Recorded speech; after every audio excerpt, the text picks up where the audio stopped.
우리에게 주시는 성경 말씀은 구약 성경 예레미야서 2장 5절에서 9절과 그리고 13절 말씀, 예레미야서 2장 5절에서 9절과 13절 말씀입니다. 한 절씩 번갈아가면서 읽고 마지막 절은 함께 읽도록 하겠습니다. 나 여호와가 이와 같이 말하노라. 너희 조상들이 내게서 무슨 불의함을 보았기에 나를 멀리하고 가서 헛된 것을 따라 헛되이 행하였느냐. 그들이 우리를 애굽 땅에서 인도하여 내시고 광야 곧 사막과 부덩이 땅, 건조하고 사망의 그늘진 땅, 사람이 그곳으로 다니지 아니하고 그곳에 사람이 거주하지 아니하는 땅을 우리가 통과하게 하시던 여호와께서 어디 계시냐 하고 말하지 아니하였도다. 내가 너희를 기름진 땅에 인도하여 그것의 열매와 그것의 아름다운 것을 먹게 하였거늘 너희가 이리로 들어와서는 내 땅을 더럽히고 내 기업을 역겨운 것으로 만들었으며 제사장들은 여호와께서 어디 계시냐 말하지 아니하였으며 율법을 다루는 자들은 나를 알지 못하며 관리들도 나에게 반역하며 선지자들은 바알의 이름으로 예언하고 무익한 것들을 따랐느니라. 그러므로 내가 다시 싸우고 너희 자손들과도 싸우리라. 여호와의 말씀이니라. 내 백성이 두 가지 악을 행하였나니 곧 그들이 생수의 근원되는 나를 버린 것과 스스로 웅덩이를 파는 것인데 그것은 그 물을 가두지 못할 터진 웅덩이들이니라. 오늘 말씀은 예레미야서 2장 5절부터 9절 말씀 그리고 13절 말씀으로 여러분과 같이 은혜를 나눕니다. 예언서를 관통하는 여러 가지 용어가 있습니다. 구약 성경에 예언서가 몇 권 있죠. 근데 그 예언서의 공통적인 공통 언어가 있습니다. 근데 그 중에 중요한 용어가 악과 심판입니다. 앞에 있는 악은 백성의 범죄를 가리키는 그런 표현이고요. 뒤에 있는 심판은 그에 따른 하나님의 개입과 하나님의 섬세한 손길을 가리킵니다. 예언자들은 항상 이 악과 심판이라는 이중 구조를 가지고 백성에게 하나님 말씀을 선포했습니다. 이 하나님 말씀을 선포할 때마다 너희들의 죄가 무엇인지 하나님께서 거기에 개입하실 거다라고 하는 심판의 이야기가 있고, 그럼에도 너희들이 하나님께로 마음을 돌이켰을 때 하나님께서 너희들을 용납해주고 받아주신다라고 하는 구원의 말씀을 동시에 전했습니다. 하나님의 궤도에서 이탈하고 하나님과 무관하게 살아가는 백성을 향해서 하나님께서는 그냥 그것을 간과하지 않으시고 준엄하게 그 시시비비를 따져 묻겠다, 그 심판과 견책을 하겠다라고 선포합니다. 그러나 그 다른 한쪽에서는 회개하고 돌이킬 수 있는 여유와 시간 또한 허락해 주십니다. 회개하고 주님께로 돌아오는 자녀에 대한 구원의 문과 사랑의 문은 언제나 하나님 앞에 열려 있습니다. 이 두 가지 메시지가 좀 부딪히는 것처럼 보이고 모순돼 보이지만 항상 예언서 안에는 공존합니다. 이러한 예언자의 외침이 구약 성경부터 시작을 해서 예수님 시대까지 하나의 전통으로 쭉 이어졌죠. 그 예수님의 길을 예비했던 세례 요한이라고 하는 사람이 있었는데, 세례 요한도 그랬고 또 예수님도 그랬고, 사역을 시작하면서 복음을 선포하기 시작하면서 가장 먼저 첫 마디로 외쳤던 그 말이 있습니다. 공통된 말이 뭐였냐? 회개하라, 천국이 가까이 왔느니라 였습니다. 수많은 말들을 할 수 있었음에도 불구하고 세례 요한이나 예수님이나 그 전의 예언자들이나 언제나 백성들을 향해서 너희들은 마음을 돌이켜라, 하나님께로 돌아가라, 회개하라 라고 하는 이 돌이킴을 가장 먼저 이야기했습니다. 그러면 우리가 누구에게로 돌아가야 하는가? 누구를 향해서 우리의 마음을 바꿔야 하는가? 그것은 바로 하나님께로 돌아가자는 말씀이죠. 하나님의 사람으로 부름을 받은 사람들은 다른 것에, 헛된 것에, 무익한 것에 얼굴을 두지 말고 오직 우리를 있게 하신 우리 존재의 근원이신 하나님께로 돌아가야 한다는 말씀입니다. 이것은 구약시대의 예언자들이나 신약시대의 여러 선지자들 또 사도들의 모습에서도 그대로 나타납니다. 예수님의 모습도 바로 이러한 예언자들의 그 전통 안에 있습니다. 예수님 안에 그런 예언자의 모습을 우리가 볼 수 있다는 얘기입니다. 율법을 올바르게 해석하지 않고 올바르게 적용하지 않아서 하나님께서 우리에게 본래 주셨던 함께 거하자, 나는 너의 하나님이 되고 너는 나의 백성이 되는 우리가 한 가족처럼 한 식구처럼 거하자라고 주셨던 그 율법을, 그 법 조항만 계속 강조해서 사람들을 짓밟고 억눌렀던, 이런 무기로 사용했던 바리새인들이나 서기관들을 주님께서는 강하게 질타하셨습니다. 자기의 잘못된 길을 깨닫지 못하고 악의 구렁텅이로 사람들을 이끌어가는 사람들이다. 맹인이 맹인을 이끌어가는 그런 나쁜 놈들이다라고 그렇게 얘기하기도 하셨습니다. 그렇게 하나님의 잘못된 것을 꾸짖고 심판하고 나아가는 그런 모습을 지적을 하셨죠. 오늘 우리가 함께 읽은 본문인 예레미야 2장 5절에서 9절과 그리고 13절 말씀은 굉장히 그 말씀의 배경에는 굉장히 좀 우울한 그런 배경이 깔려 있습니다. 예레미야가 살았던 남유다라고 하는 나라가 있는데 이 남유다의 국군이 거의 기울어졌던 그런 시대에 선포됐던 말씀입니다. 마치 우리나라가 일본에게 이제 주권을 뺏기기 직전에 좀 우중충하고 혼란스러웠던 무질서했던 그런 모습과 비슷합니다. 구약 성경을 보게 되면 북이스라엘 있고 남유다가 있는데 두 나라 모두 나라가 망하기 직전에 그 모습이 나라가 추락해가는 기울어가는 그런 모습을 보면 몇 가지 공통점이 있습니다. 첫 번째, 정치 지도자가 자주 교체됩니다. 정치를 가지고 있는 사람들끼리 백성을 위해서 정치를 하지 않고 자기들 권력을 먹기 위해서 암투를 벌이는 일이 빈번하게 일어나기 때문에 누가 누구를 죽이고 누가 누구를 교체하고 이런 일들이 자주 일어납니다. 국력이 그만큼 약해지고 안정이 되지 않으니까 외세에 의존하는 그런 모습도 나타나기 시작합니다. 두 번째, 사람들의 영적인 생활을 담당하는 선지자나 제사장과 같은 이 종교 지도자들이나 영적인 지도자들이 하나님의 법과 하나님의 규례를 선포하면서 너희들이 어떤 방향으로 살아야 한다 이렇게 얘기하지 않고 사람들의 살 길을 정직하게 이야기하지 않고 자기의 일신, 자기 몸을 챙기고 자기 몫을 챙기기 위해서 정직하게 말씀을 선포하지 않습니다. 그리고 때로는 말씀을 아예 뒤집어서 왜곡해서 이것이 하나님 말씀이다라고 거짓말을 사실로 만들고 사실을 거짓말로 만드는 이런 일도 하게 됩니다. 세 번째로 백성들인데요. 지도자들, 정치 지도자와 영적인 지도자 이 이야기를 듣는 이 백성들은 그럼 어땠냐? 이 백성들은 어떤 것이 옳고 그른지 이것을 생각하려 하지 않습니다. 진리에 대한 관심이 없고 진실에 대한 관심이 없어지는 거예요. 그저 나 오늘 지금 살아가는 하루하루에 먹을 것과 입을 것만 충족되면 그것으로 끝나는 거예요. 귀 기울여 들으려고 하지 않습니다. 나와 무관한 그런 일이 돼버린 겁니다. 그런 상태로 나라가 망하게 되는 거예요. 이런 날벼락을 나중에 맞이하게 됩니다.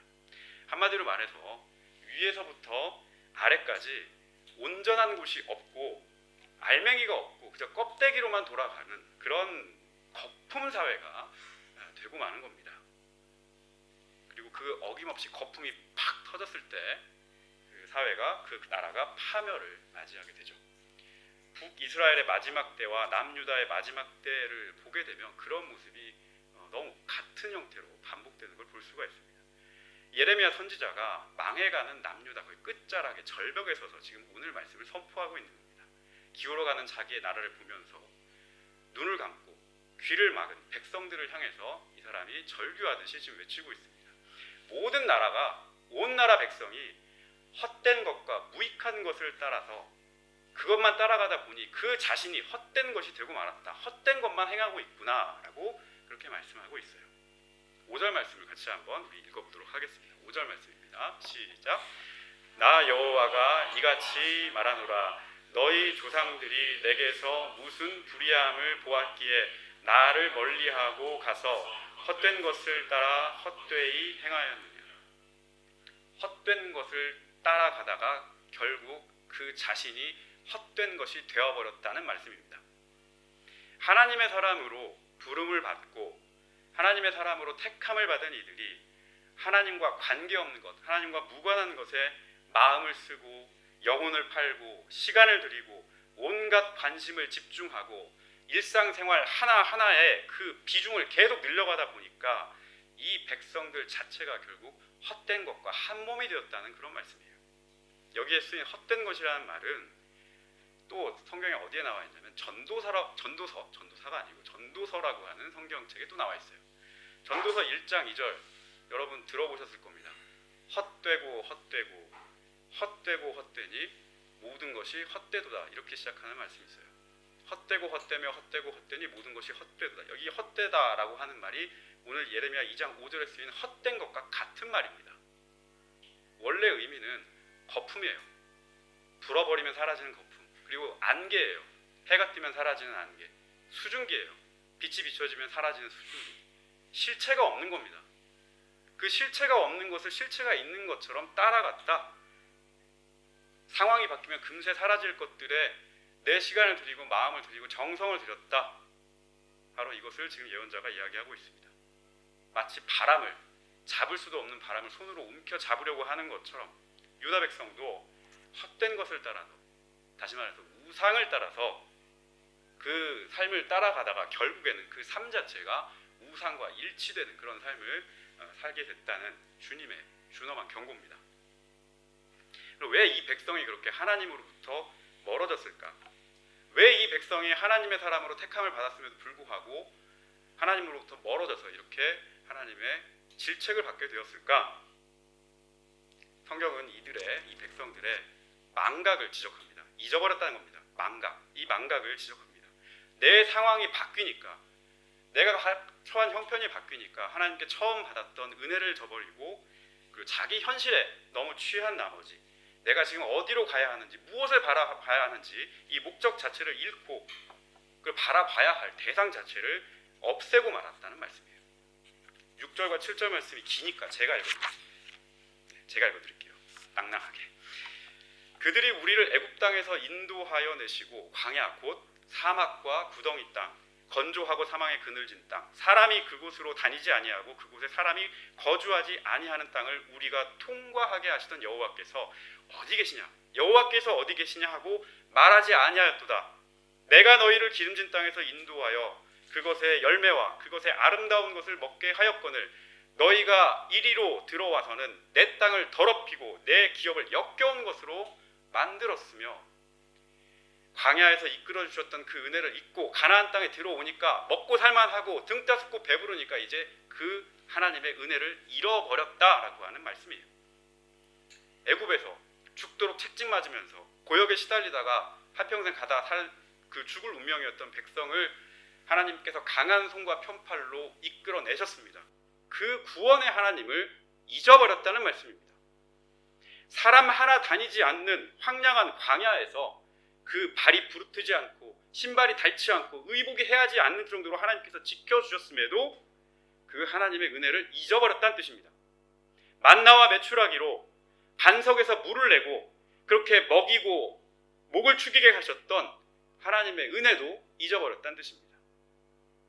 젖과 꿀이 흐르는 기름진 땅에 들어가서 그 땅의 풍성한 열매를 먹게 했지만 그 땅에 들어가서도 하나님을 버리지 말고 하나님의 말씀대로 율법대로 같이 살자라고 했던, 그리고 헛된 것을 좇지 말라고 했던 그 주님의 믿음의 사람들의 그 당부를 잊어버렸던 겁니다. 배가 부르고 살만하니까, 형편이 좀 나아지니까 절박했던 마음이나 간절했던 마음, 그런 심령이 온데간데 사라지고 말았던 거예요. 물론 상황이 바뀌면 강도가 좀 달라질 수 있어요. 절박함도 좀 달라질 수 있고 간절함도 좀 줄어들 수 있습니다. 문제는 이스라엘 백성들이, 지금 이 남유다 백성들이 이것을 까맣게 잊어버렸다는 데 있어요. 망각했다는 겁니다. 아예 내 삶에 하나님이 없어진 거예요. 삭제된 겁니다. 하나님을 어디 계시냐고 지금 부르지 않는다고 말씀하고 있어요. 이제 내 삶에서 이룰 거 다 이루고 얻을 거 다 얻었으니까 하나님 이제 내 삶에서 떠나가 주세요. 은퇴해 주세요. 잊혀지세요. 내 삶에 다시는 관여하지 마세요. 이렇게 돼버린 거예요. 이게 문제는 백성들만의 문제가 아니었어요. 8절에 보면 이 제사장, 율법을 다루는 사람들, 지금 같은 이제 법관들, 율사들이겠죠. 법관, 그러니까 범사 변호사 같은 사람들, 그리고 공직에 있는 관리들, 그 지성 지도자들, 선지자 같은 사람들, 오늘 같으면 지적인 지도자들이죠. 이런 사람들 모두가 하나님과 무관한 그런 모습으로 살아가고 있습니다. 하나님과 상관없이 엉뚱하고 헛된 일에 자기의 능력을 쏟고 거기에 매몰돼서 살아가는 그런 모습을 볼 수 있어요. 8절 말씀 우리 같이 한번 읽어보겠습니다. 8절 시작. 제사장들은 여호와께서 어디 계시냐 말하지 아니하였으며 율법을 다루는 자들은 나를 알지 못하며 관리들도 나에게 반역하며 선지자들은 바알의 이름으로 예언하고 무익한 것들을 따랐습니다. 여호와 하나님께 예배를 드리고 그분만을 찬양해야 하고 그분을 위해서 예배를 준비하고 영성을 다듬어야 할 성직자가 이 시대에 하나님을 간절히 구하지 않고 또 외부의 압력과 위협에도 굴하지 않고 정직하고 진실하게 주님의 법을 연구하고 집행해야 될 이 율사들이 그 법의 뜻이 무엇인지 원천이 무엇인지를 모릅니다. 그리고 선지자들은 하나님의 음성과 하나님의 말씀을 백성들에게 선포하고 가르쳐야 하는 그런 임무가 있음에도 불구하고 바알의 가르침을 마치 하나님의 가르침인 것처럼 바꿔서 뒤집어서 왜곡해서 이것이 너희들이 가야 할 방향이다라고 그렇게 가르칩니다. 성도님도 잘 아시겠지만 바알 신은 풍요의 신입니다. 농사의 신이고 풍요의 신입니다. 부자가 되게 해달라고 비는 그런 신입니다. 내가 더 많은 부를 쌓고 더 많은 소출을 얻기 위해서 내가 이분에게 공적을 많이 드리고 이분에게 많은 것들을 갖다 쌓으면 나에게 복을 주시는 그런 형태, 주고받는 형태의 그런 종교 행사입니다. 이 바알 신에게서는 자신의 목숨을 죽기까지 내어주고 우리의 생명을 사랑하고 희생하는 그런 주님을 묵상하지 못합니다. 하나님께서 나에게 대답하지 않으시고 나에게 시간을 인내를 끊임없이 요구하는 이런 하나님을 간절히 소망하는 소망과 인내, 기다림 이런 것들을 배우지 못합니다. 이웃을 위해 하나님의 형상이 담겨있는 그 이웃을 위해 내 몸을 헌신하고 희생하고 섬기는 그런 사랑과 희생과 섬김, 이웃사랑 이런 것도 바알 신에게서는 배울 수가 없습니다. 모든 그저 종교 행사의 중심에 내가 있을 뿐이에요. 내가 잘 되고 내가 잘 먹고 이걸로 끝나는 겁니다. 나 하나 잘 되면 그걸로 되는 그 종교를 나를 희생해서 남을 살리는 이 하나님의 정신으로 둔갑해서 그렇게 가르치니 서로 사랑할 수가 있겠습니까? 연합할 수가 있겠습니까? 이렇게 되면 그 나라 그 사회는 무너지는 겁니다. 이런 일이 남유다 시대에만 있었던 게 아닙니다. 오늘날에도 그리고 역사 속에서도 끊임없이 반복됐습니다. 오늘날도 이런 바알의 정신을 우리 기독교의 복음과 적당하게 비벼서 버무려서 마치 그것이 좋은 신앙인 것처럼 가르치는 그런 목회자나 그런 신학자나 그리고 거기에 수긍하고 아멘하는 그런 성도들이 안타깝지만 있습니다. 우리 교회는 물론 아니지만 같은 질문을 저도 던지고 싶습니다. 과연 예수 그리스도의 십자가와 그 십자가의 희생을 통해서 그 핏값을 통해서 얻은 그 생명과 그리고 그 부활의 소망 여기에 기초한 우리 기독교가 나 하나 잘 되고 잘 먹고 잘 살고 그 비는 그런 번영의 종교입니까? 사람들을 늘리고 숫자를 늘리고 재산을 늘리는 그런 팽창의 종교입니까? 우리의 세속적 성공만을 위해서 그렇게 빌고 비는 그런 종교입니다. 너무 극단적으로 생각하지 마시기 바랍니다. 사람이 기본적으로 먹고 사는 문제나 육신의 문제 또 안전과 평안의 문제는 우리에게 매우 중요합니다. 그것을 보호해주고 지켜달라고 주님께 비는 것 자체가 잘못은 아닙니다. 그렇지만 거기에서 멈춰서 문제입니다. 기독교는 그것만을 얘기하는 게 아닙니다. 우리가 믿고 따르는 예수 그리스도는 그리고 그분을 예표했던 구약의 수많은 사건은 신앙의 중심을 나한테 두지 않고 그 신앙의 중심을 하나님께 두고 살라고 끊임없이 말씀하기 때문이죠. 하나님께 둘 뿐만 아니라 그리고 그 하나님의 형상으로 지음을 받은 너 옆에 있는 이웃과 형제와 자매를 우선하면서 너희의 신앙을 갖고 가라고 그렇게 말씀하기 때문입니다. 이웃이 나를 비추는 거울이고 그 이웃이 하나님의 눈길이 되고 시선이 되어서 나를 바라보고 있다. 언제나 그렇게 살라고 우리에게 가르치기 때문입니다. 성경 말씀은 구약 같으면 율법 그리고 예수님의 말씀과 같은 이 성경 말씀은 그것이 무엇이 옳으냐 무엇이 그르냐 어떤 게 정통이냐 어떤 게 이단이냐 이것을 따져 묻기 전에 그 말씀을 그대로 말씀대로 실천하고 살아가고 내 삶을 말씀으로 보여주는 것을 중요하게 생각합니다. 사랑 얘기하면서 굶주린 이웃과 밥을 나누지 않는 사랑은 가짜입니다.